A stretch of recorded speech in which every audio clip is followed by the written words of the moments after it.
Hello दोस्तों, welcome back to my channel education सब। और आज हम लोग बात करेंगे अध्याय 5 जल का। ये हमारा क्लास 7th का जो है आपको 5th चैप्टर है। ठीक है, अगर हम बात करते इससे पहले हम लोग जो है 4th चैप्टर वायु पढ़े हैं। अब देखिए, जल के बारे में जानने से पहले एक बात समझिएगा कि जल ही क्या है, जीवन है। जल की अनुपस्थिति में हमारा जीवन जो है अत्यंत कष्टकारी हो जाएगा। अब देखिए, यहाँ पे ना एक शब्दावली देता है आपको किसका, तो थलसाला का। तो थलसाला क्या है, तो कहता है यह छोटे घर के पौधे रखने का कृत्रिम हाथ होता है। यानी क्या है कि आप एक जाल लीजिए, जाल में क्या कीजिए कि मिट्टी थोड़ा रख दीजिए, मिट्टी रखने के बाद फिर पानी लगाइए, ह्यूमस जमेगा, ह्यूमस जमने के बाद उसमें पौधा लगाइए, और पौधा लगाने के बाद जब वो क्या होता है कि थोड़ा थोड़ा पानी हल्का छिड़क दीजिए, और वही पानी जो होता है फिर से वाष्पित होता है, संघनित होता है, और छोटा छोटा बूंद के रूप में पौधे पे गिरता है, और पौधा क्या है, बढ़ता है, फूलता है। तो वही आपका थलसाला होता है। ठीक है, अब देखिए हम लोग चैप्टर प्रॉपर शुरू कर रहे हैं, तो बात करते हैं किसका, तो जल के बारे में। तो जल क्या है, तो हम लोग जब जल के बारे में सोचते हैं तो हमको समुद्र नजर आता है, वर्षा का पानी नजर आता है, नदी, तालाब, आहर, कुआं, टोटी, यानी कि जो नल का जल है, इसके बारे में हम लोग सोचते हैं। अगर हम बात करें बचपन की, तो बचपन में भी जब वर्षा का पानी होता था तो क्या होता था कि घर के आसपास में जमा हो जाता था, तो हम लोग उसमें जो कागज का नाव बना के तैराते थे और बहुत खुश होते थे। आप लोग भी किए होंगे। अब देखिए क्या होता है कि हम लोग तैराते थे, लेकिन जब दोपहर का समय होता था, बारिश का सुबह में हुआ है, तो क्या होता था कि वो पानी सब गायब हो जाता था। तो सिंपल सा बात होता है कि उस समय हम लोग सोचते थे कि ये जल जाता कहाँ है। ठीक है, यानी कि जल कहाँ गायब होता है। तो आइए अब इसी के विषय में हम लोग विस्तृत रूप से चर्चा करते हैं। तो देखिए, जो पानी है ये सूर्य के ताप के कारण क्या होता है, वाष्पित होता है, यानी कि सूर्य से वो सूख जाता है, पानी ऊपर चला जाता है। कहते हैं कि जो वाष्पित पानी होता है, ठंडा होने पर जल वाष्प संघनित होकर के बादलों का रूप ले लेता है। यानी कि वही जो पानी है, वही जब ठंडा होता है, वाष्पित के बहुवाष्प होने के बाद, तो वो संघनित होता है, जमा होता है, और बादल का रूप ले लेता है। अब जो बादल का रूप ले लेता है, तो फिर क्या होता है, यही आपको वर्षा करवाती है, हिम गिराती है, या फिर सहिम वृष्टि के रूप में धरती पे, यानी कि हमारे मिट्टी वाले पोर्शन पे या समुद्र में, यानी कि जो पानी वाला पोर्शन है वहां पे गिरता है। ठीक है ना। अब देखिए, कहते हैं कि जिस प्रक्रम में लगातार जो है क्या, जल अपने स्वरूप को बदलता रहता है और महासागरों, वायुमंडल एवं धरती के बीच चक्कर लगाता रहता है, उसे ही हम जल चक्र कहेंगे। कि हमारी पृथ्वी एक थलसाला के समान है। यानी क्या है कि हम देखें कि हमारी मिट्टी है, उस पर पानी हम डाल के ह्यूमस उत्पन्न किए, और उसके बाद जैसे पेड़ पौधा लगाए तो वो क्या हुआ, बढ़ा, फिर से क्या हुआ कि उस पर उसका बूंद बना। अब देखिए, इसी तरह कहता है कि पृथ्वी क्या है हमारी, तो एक थलसाला है। कहते हैं कि जल शताब्दियों पूर्व उपस्थित था, वही आज ही मौजूद है। यानी कि जितना जल जो है आपका क्या था कि पहले था, उतना ही जल जो है आज भी है यहाँ पे हमारे पृथ्वी पे। कहते हैं क्या कि जिस जल का प्रयोग आज हम हरियाणा के खेत की सिंचाई के लिए कर रहे हैं, हो सकता है वह सैकड़ों वर्ष पहले अमेजन में बहता हो। यानी कि सिंपल सा बात है कि ऐसा समझिए कि बादल क्या करता है कि घूमता रहता है। ठीक है, पृथ्वी पे चारों साइड घूमता रहता है। अब क्या है आपका कि जो पानी है, हम लोग जो अमेजन में या यूज किए हैं, या फिर अपने हरियाणा में यूज किए हैं, संघनित होता है, बादल बनता है। तो बादल तो ऐसा है नहीं कि यहाँ से उठाया और यहीं पे वापस किया, तो वह कहीं भी जा सकता है। तो यही बात यहाँ पे आपको कह रहा है। अब देखिए, कहता है कि अलवण जल के मुख्य स्रोत ताल, सोते एवं हिमनद हैं। यानी कि जो मीठा जल है जो हमारे उपयोग का है, वो कहाँ कहाँ मिल रहा है, तो नदी, ताल, सोते और हिमनद में। अब जो महासागर है या फिर समुद्र का जल है, ये आपको क्या होता है, लवणीय होता है, यानी कि नमकीन होता है। और इसमें जो है अधिकांश क्या होता है, सोडियम क्लोराइड होता है, नमक होता है। यानी कि जो खाने में उपयोग किया जाने वाला नमक होता है, वही इस पानी में आपको होता है। यानी कि जो मीठा जल है वो हमको इधर मिलेगा, और जो खारा जल है आपको महासागर एवं समुद्र में मिलेगा। हमारी पृथ्वी पे हम लोग जानते हैं कि ज्यादा भाग जो है आपको महासागर का ही है, समुद्री जल का ही है। तो अब हम लोग बात करेंगे जल के वितरण का। तो हम लोग जानते हैं कि पृथ्वी की जो सतह है, इसका 3/4 भाग जो है केवल जल से ढका हुआ है। यानी कि हम लोग बस 1/4 भाग पे रहते हैं। अगर आप परसेंटेज की बात कीजिए तो 71% पे पानी है, और 29% पे भी क्या है आपको, भूमि है, लैंड है। अगर हम आगे बात करें तो कहता है क्या कि धरती पर थल की अपेक्षा जल अधिक है। अनेक देशों में जल की कमी का सामना क्यों करना पड़ता है। यानी कि जल तो है, इतना ज्यादा जल है कि मतलब समझिए 3 भाग में, लेकिन फिर भी जो है बहुत सारे देश में जल का कमी है, और उसी का हम लोग सामना कर रहे हैं। क्यों, तो कहते हैं कि जो मौजूदा संपूर्ण जल हमारे लिए उपलब्ध है, वह तालिका में दिया हुआ है। और इससे भी बड़ी बात क्या है कि जो हमारा मीठा जल है, इसका मात्रा बस जो है कितना है, 2.5% है, या 2 दशमलव जो है क्या है आपको 7% के आसपास में मिलता है। आगे देखिए, कहते हैं कि जो ये लवणता है, ठीक है, क्या है लवणता, तो लवणता क्या है, तो कहता है कि लवणता 1000 ग्राम जल में मौजूद नमक की मात्रा होती है। यानी कि 1000 ग्राम 1 लीटर के आसपास में जितना भी नमक का मात्रा होगा, वही लवणता है। कहते हैं कि महासागर की औसत लवणता जो है 35 भाग प्रति 1000 ग्राम होता है। यानी 1000 ग्राम में जो है कितना, तो 35 भाग। ठीक है, अब देखिए हम लोग अगर जल की बात करें तो किस किस से वितरण है, तो देख लेते हैं एक बार। देखिए, कहता है महासागर में 97.3% है, यानी कि सबसे ज्यादा जल कहाँ है आपको, यहाँ पे है। फिर कहता है कि बर्फ छत्रक तो कितना है, तो 2.0%। भूमिगत जल 68%, यानी कि 6-8%।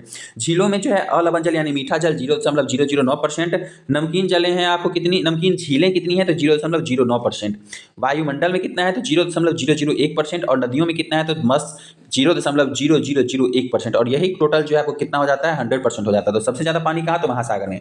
आइए कुछ नमकीन का बात करें लवणता की बात करें तो कहता है कि इजराइल में जो मृत सागर है, डेड सी है, इसका जो है 340 ग्राम प्रति लीटर लवणता है। ये कितना है? 340 ग्राम प्रति लीटर लवणता है। कहते हैं कि तैराक इसमें प्लव कर सकते हैं, यानी कि ऊपर ऊपर ही दहाते रहते हैं, जैसे कि नाव दहाता है। क्यों दहाता है? तो इसमें नमक की अधिकता होती है, जो इसे जल को जो है सघन बनाता है और किसी भी चीज को डूबने में जो है नहीं देता है। जीवन के लिए जल अत्यधिक आवश्यक है।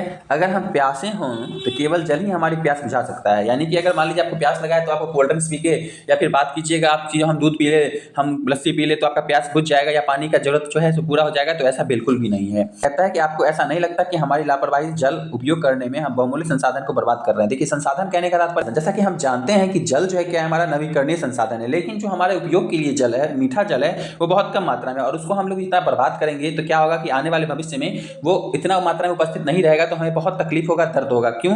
क्योंकि जो जल है कि नवीकरणीय है, लेकिन इसको बनने में यानी प्यूरिफाई होकर फिर से हमारे पास आने में काफी समय लगता है।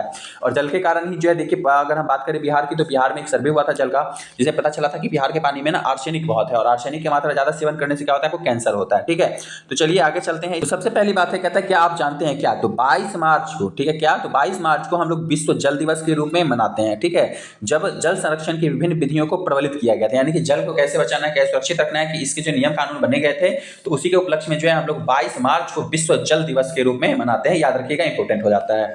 अब देखिए कहते हैं आगे कि महासागरीय परिसंचरण तो क्या है? तो समुद्र तट पर नंगे पैर चलने से कुछ जादुई सी अनुभूति होती है। पुलीन पर नम बालू, ठंडी पवन, समुद्री पक्षी, वायु में लवणीय गंध एवं लहरों का संगीत सब कुछ सम्मोहित करने वाला प्रतीत होता है। यानी क्या है कि जब भी आप कभी जाइए गोवा वाले बीच, वैसे ही गाना तो बना नहीं है आज ब्लू है पानी पानी, तो वहाँ बीच के किनारे जब आप पैदल चलेंगे तो आपको ना पैर में जो एकदम ठंडा ठंडा हल्का हल्का सा गुदगुदी सा टाइप महसूस होगा। ठीक है, और उसी के साथ जो है बालू पे आप चल रहे हैं या फिर ठंडी हवा लग रही है, समुद्र में पक्षी उड़ रहे हैं, वो सीनरियो जो है आपका बड़ा मजेदार होता है। कहते हैं ताल एवं झील के शांत जल के विपरीत महासागरीय जल हमेशा गतिमान रहता है। ये याद रखना है कि जो महासागरीय जल है वो क्या है, तो गतिमान रहता है, हमेशा ही गतिमान रहता है, लेकिन ताल और झील का जल है वो हमेशा शांत रहता है। कहते हैं कि महासागरों की गतियों को इस प्रकार वर्गीकृत कर सकते हैं, जैसे ज्वार भाटा एवं धाराएं।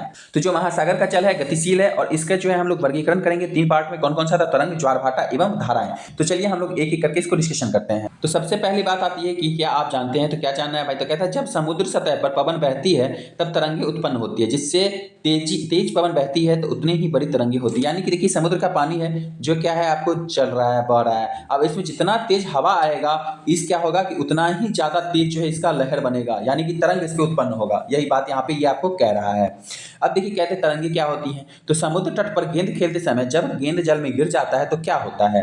तो क्या क्या होता है कि जल में पानी में रहता है। अब देखिए क्या होता है, तो कहता है दृश्य बहुत ही मनोरंजक होता है कि कैसे तरंग के साथ गेंद तट पर वापस लौट आती है। अगर आपको समझ में नहीं आ रहा है तो आपके घर के अगल बगल में जो तालाब है, नदी है, उसमें अगर बल आपका गिर जाए तो आप क्या कीजिएगा कि ध्यान से देखिएगा, अगर उस पर कस के हवा मारिएगा तो पानी जो है आपको क्या होगा कि एकदम इस टाइप से लहर बनाता है। और अगर मान लीजिए गेंद यहाँ पे है आपका, तो क्या होगा, आप यहाँ पे एक गेंद फेंक दीजिए या फिर एक ईंट फेंक दीजिए, तो यहाँ से तरंग उत्पन्न होगा और इस गेंद को क्या करेगा, उठा के धीरे धीरे धीरे धीरे आपको आपके पास पहुंचा देगा। तो ये इसी तरह से हवा का होता है। देखिए यहाँ पे जो हवा बहती है तो तरंगे उठती हैं, तरंगे उठती हैं तो लहरें आपको क्या होती है, ऊपर नीचे होती हैं। कहते हैं क्या कि जब महासागरीय सतह पर जल लगातार उठता और गिरता रहता है तो इन्हीं को हम लोग क्या कहते हैं, तरंग कहते हैं। यानी कि लहरों का उठना और गिरना, ठीक है, क्या होता है, आपको तरंग कहलाता है या तरंग कहते हैं। कि तूफान में तेज वायु चलने पर विशाल तरंगे उत्पन्न होती है। स्वाभाविक है, जितना तेज हवा रहेगा उतना बड़ा तरंग उठेगा, उतना बड़ा पानी में लहर उठेगा। कहते हैं इनके कारण अत्यधिक विनाश हो सकता है। अब हम लोग जानते ही हैं कि जब पानी का लहर उठेगा तो विनाश तो होगा ही होगा। भूकंप, ज्वालामुखी उद्गार या जल के नीचे भूस्खलन के कारण महासागरीय जल अत्यधिक विस्थापित होता है। यानी कि जरूरी नहीं है कि भूकंप सिर्फ पानी धरती पे होता है, वो जल के नीचे भी होता है। या फिर कहें तो जो ज्वालामुखी उद्गार है, ठीक है, या फिर जो आपका जमीन के नीचे समुद्र में भूस्खलन होता है, या फिर प्लेट जो है किसी से टकराते हैं, तब भी जाके क्या होता है कि ये सब स्थिति उत्पन्न होती है।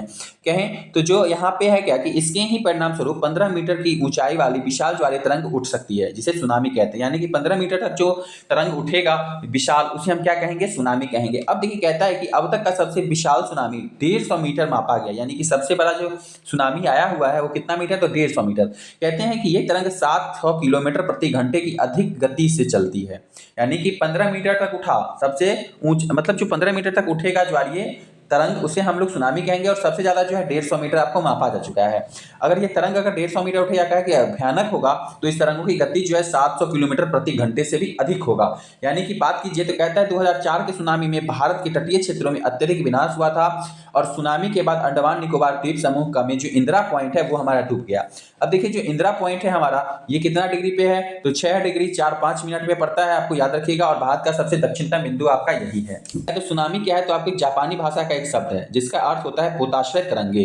अब क्योंकि सुनामी आने पर पोताश्रय नष्ट हो जाते हैं, बात समझ में आया, यानी कि जो आपका बीच वाला केंद्र है या जहाँ पे जो है क्या कि लोगों के रहने के लिए या फिर वहां जहाँ पे बात के जहाज वहाज लगाता है तो वो आपका पोताश्रय कहलाता है। ठीक है, तो वहां का पोताश्रय तरंगे होता है किसका, सुनामी का अर्थ।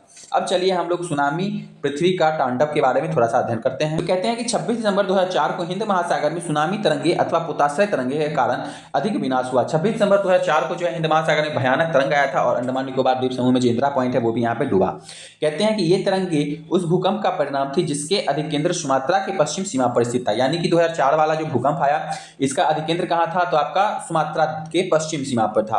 कहते हैं कि भूकंप की तीव्रता जो है रिक्टर पैमाने पर 9 नापी गई थी। यानी क्या है कि भूकंप की तीव्रता हम कहाँ मापते हैं तो रिक्टर पैमाने पे मापते हैं और 2004 वाले कितना था तो 9 था। कहते हैं कि भारतीय प्लेट बर्मा प्लेट के नीचे धंस गई। हम अभी भी बात किए हैं जो क्या था आपका भारतीय प्लेट था ये क्या हुआ कि बर्मा प्लेट के नीचे क्या हुआ आपका चला गया। ठीक है ना।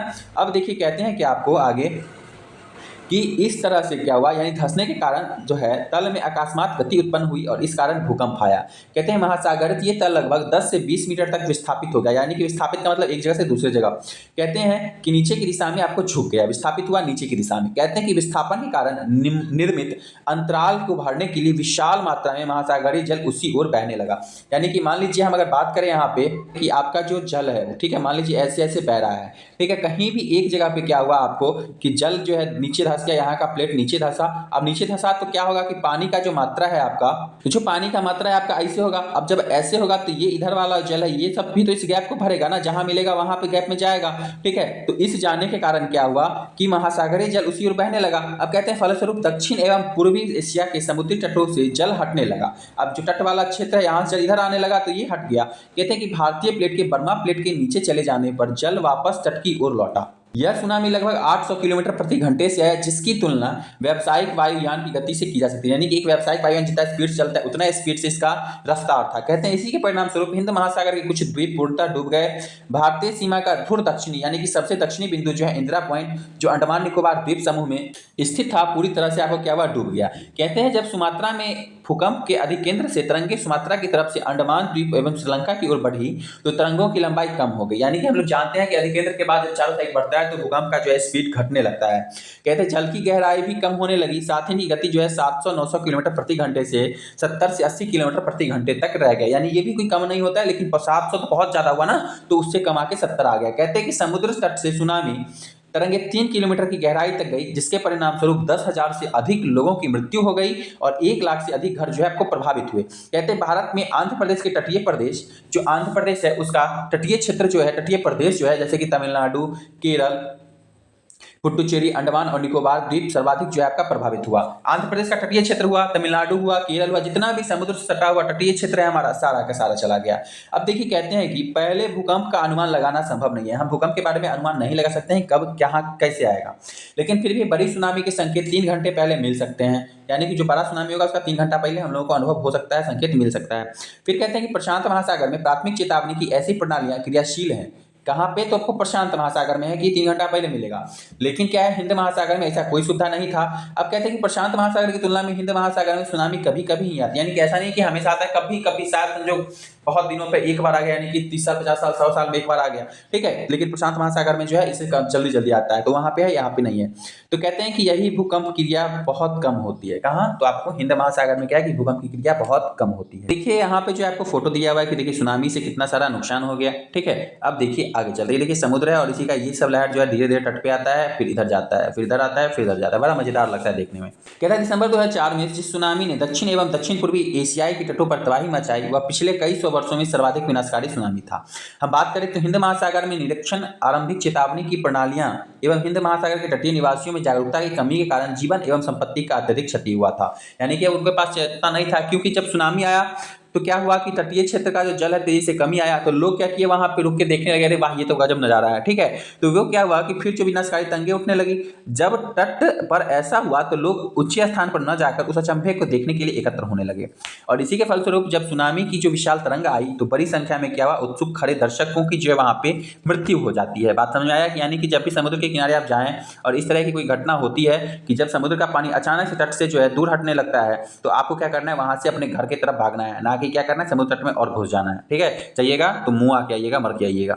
अब देखिए हम लोग बात करेंगे ज्वार भाटा का। तो कहते हैं कि दिन में 2 बार नियम से महासागरीय जल का उठना एवं गिरना ज्वार भाटा कहलाता है। यानी कि प्रत्येक दिन क्या होगा, तो 2 बार उठेगा और 2 बार उठेगा तो 2 बार गिरेगा, यही आपका क्या कहलाया, ज्वार भाटा कहलाया। कहते हैं कि सर्वाधिक ऊंचाई तक उठकर जल तट के बड़े हिस्सों को डुबो देता है तो उसे हम ज्वार कहते हैं। यानी कि जब जो है क्या है, समुद्र का पानी ऊंच पर उठा और ये हमारा तट वाला भाग है और इसको डुबा दिया, तो ये क्या कहलाया, आपको ज्वार कहलाया। जब जल अपने निम्नतम स्तर तक आ जाता है एवं तट से पीछे चला जाता है तो उसे भाटा कहते हैं, ठीक है। यानी कि जल क्या हुआ, अपने निम्नतम स्तर पे आएगा और तट से क्या होगा, पीछे जाएगा, ठीक है, तो क्या होगा, इसे हम लोग भाटा कहेंगे। अब देखिए कुछ स्थितियां हैं, तो ये लघु ज्वार भाटा की स्थिति है और ये बृहद ज्वार भाटा का। तो चलिए इसमें हम अध्ययन करते हैं। तो कहता है कि सूर्य एवं चंद्रमा शक्तिशाली गुरुत्वाकर्षण बल के कारण पृथ्वी की सतह पर ज्वार भाटे आते हैं। यानी कि सूर्य का और जो है चंद्रमा का, इन्हीं की दोनों की गुरुत्वाकर्षण शक्ति के कारण क्या है कि हमारी पृथ्वी पर बेचारी जो है आपको क्या होता है, ज्वार भाटा आते रहता है। कहते हैं कि जब पृथ्वी का जल चंद्रमा के निकट होता है तो उस समय चंद्रमा के गुरुत्वाकर्षण बल से जल अभिकर्षित होता है, जिसके कारण उच्च ज्वार आते हैं। यानी कि जब चंद्रमा क्या होगा, पृथ्वी के नजदीक होगा, ठीक है, तो क्या होगा, आपको उच्च ज्वार आएगा, ठीक है। यानी कि चंद्रमा के गुरुत्वाकर्षण से पृथ्वी के जल क्या करता है, ऊपर उठता है। कहते हैं पूर्णिमा एवं अमावस्या के दिन में सूर्य, चंद्रमा एवं पृथ्वी तीनों एक सीध में होते हैं। यानी कि जो अमावस्या का स्थिति होता है उसमें क्या होता है कि आपको सूर्य, चंद्रमा और पृथ्वी जो है तीनों एक सीध में होते हैं और इस समय सबसे ऊंचे ज्वार उठते हैं। यानी अमावस्या और पूर्णिमा को कैसे उठाएगा, तो सबसे ऊंचा ज्वार आपको उठेगा जब क्या है कि सूर्य, चंद्रमा और पृथ्वी तीनों एक सीध में है। इसे बृहद ज्वार कहते हैं। यानी कि सूर्य, चंद्रमा और पृथ्वी जब एक सीध में है तब जो ज्वार उठेगा उसे हम लोग क्या कहेंगे, बृहद ज्वार कहेंगे। कहते हैं कि जब चांद अपने प्रथम एवं अंतिम चतुर्थांश में होता है तो चांद एवं सूर्य का गुरुत्वाकर्षण बल विपरीत दिशाओं से महासागरीय जल पे पड़ता है और परिणाम स्वरूप क्या होता है, निम्न ज्वार भाटा आता है। यानी क्या है कि जब हम कहें तो बृहद ज्वार कब आएगा, तो जब सूर्य, चंद्रमा और पृथ्वी एक सीध में होगा तो उस समय हम लोग का क्या होगा, ज्वार आएगा, ज्वार बृहद आएगा। लेकिन वहीं चंद्रमा क्या है कि आपको प्रथम चतुर्थांश में होगा, ठीक है, या अंतिम चतुर्थांश में होगा, तो आपको क्या होगा कि दोनों का गुरुत्वाकर्षण बल विपरीत दिशा में लगेगा और महासागरीय जल में पड़ता है इसका असर, और इसके परिणाम स्वरूप क्या होता है, आपको निम्न ज्वार भाटा आता है। यानी कि इधर रहे, ठीक है, लेकिन इस स्थिति में नहीं रहना चाहिए। कहते हैं कि ऐसे ज्वार को लघु ज्वार भाटा भी कहते हैं। किसको, तो निम्न ज्वार भाटा को हम लोग लघु ज्वार भाटा भी कहते हैं और बृहद ज्वार भाटा को हम लोग उच्च ज्वार भी कहते हैं। चलिए अब आगे चलते हैं। उच्च ज्वार नौ संचालन में सहायक होता है। ये लाइन काफी इंपॉर्टेंट है, याद रखिएगा कि उच्च ज्वार क्या है, तो आपको नौ संचालन में सहायक होता है और जल स्तर को तट की ऊंचाइयों तक पहुंचाते हैं। कहते हैं कि ये जहाज को बंदरगाह तक पहुंचाने में सहायक होते हैं। पहला बात क्या कि नौ संचालन में सहायक है, जहाज को बंदरगाह तक पहुंचाता है। तीसरा कि उच्च ज्वार मछली पकड़ने में भी मदद करता है। कहते हैं उच्च ज्वार के दौरान अनेक मछलियां तट के निकट आ जाती हैं, जिसके परिणाम स्वरूप मछुआरे जो है बिना किसी कठिनाई के मछलियां पकड़ पाते हैं और कुछ स्थानों पर ज्वार भाटे से होने वाले जल के उतार चढ़ाव का उपयोग विद्युत उत्पन्न के लिए भी किया जाता है। तो हमारे लिए कुछ फायदेमंद भी है, कुछ नुकसान भी है। चलिए चलते हैं, फायदा याद रखिएगा, पूछता है एग्जाम में कि महासागरीय धाराएं जो है निश्चित दिशा में महासागरीय सतह पर नियमित रूप से बहने वाली जल धाराएं। हम लोग पढ़े हैं कि महासागरीय जो धाराएं हैं, महासागर का जो जल है वो शांत नहीं रहता है, हमेशा गतिमान रहता है, हमेशा कार्य करता रहता है। कहते हैं क्या कि महासागरीय धाराएं गर्म एवं ठंडी होती हैं या हो सकती हैं, यानी गर्म भी जल धारा होगा, ठंडी भी होगी। कहते हैं गर्म महासागरीय धाराएं भूमध्य रेखा के निकट उत्पन्न होती हैं एवं ध्रुवों की ओर प्रवाहित होती है। यानी कि जो आपका पृथ्वी है इसमें जो है देखिएगा तो जो भूमध्य रेखा है आपका ये वाला पोर्शन, यहाँ पे क्या है आपको गर्म जल धाराएं उत्पन्न होती हैं और ठंडी जल धारा कहाँ है, तो आपको इक्वेटर कह रहे हैं, आपको ध्रुव की तरफ है, ठीक है ना। कहता है कि ठंडी धाराएं ध्रुवों या उच्च अक्षांशों से उष्णकटिबंधीय या निम्न अक्षांशों की ओर प्रवाहित होते हैं। यानी कि जो ठंडी धाराएं हैं वो ऊपर से नीचे की तरफ आती हैं और ठंडी गर्म वाली जो है नीचे से ऊपर की ओर जाती हैं। कहते हैं लबराडोर जो है धाराएं शीत धाराएं होती हैं, जबकि गल्फ स्ट्रीम गर्म धाराएं होती हैं। अब देखिए जो लबरा है वो क्या करेगा, इधर का बात उधर, उधर का बात उधर, उसको बात आप कहियो दीजिएगा तो कुछ नहीं करेगा, ठीक है। तो इसीलिए क्या है कि लबरा जो है आपका लबराडोर जो है वो क्या है, शीत धारा है, ठंडा है, लेकिन गल्फ स्ट्रीम जो है क्या है, आपको गर्म जल धाराएं होती हैं। कहते हैं क्या कि महासागरीय धाराएं किसी क्षेत्र के तापमान को प्रभावित करती हैं, यानी कि जहाँ का जो आपको महासागर धारा है, जो पानी है, वहाँ किसी के क्षेत्र के तापमान को भी ऑटोमेटिक प्रभावित करेगा। कहते हैं गर्म धाराओं से स्थलीय सतह का तापमान गर्म हो जाता है। अब सिंपल सा बात है कि जो धारा ही गर्म है तो आपको क्या होगा कि आपको स्थल को गर्म करेगा ही। कहते हैं क्या कि जिस स्थान पर गर्म एवं शीत जलधाराएं मिलती हैं वह स्थान विश्व भर में सर्वोत्तम मत्स्य क्षेत्र माना जाता है। और जापान के आसपास एवं उत्तर अमेरिका की पूर्वी तट इसके कुछ उदाहरण हैं। ठीक है, क्या है कि जिस स्थान पे आपको जल मिलेगा गर्म और शीत, वहां क्या होगी कि वो स्थान विश्व भर में सर्वोत्तम मत्स्य क्षेत्र के लिए आपको उपयुक्त माना जाएगा। देखिए इस फोटो में आपको दिखेगा क्या कि देखिए ये हमारा भूमध्य रेखा है। भूमध्य रेखा के आसपास जो है आपको क्या है कि गर्म जलधाराएं बह रही हैं और जो ऊपर है आपको क्या है तो ठंडी जलधाराएं हैं। ठीक है, तो देखिए लेब्राडोर आपका कहाँ आता है तो इधर आता है।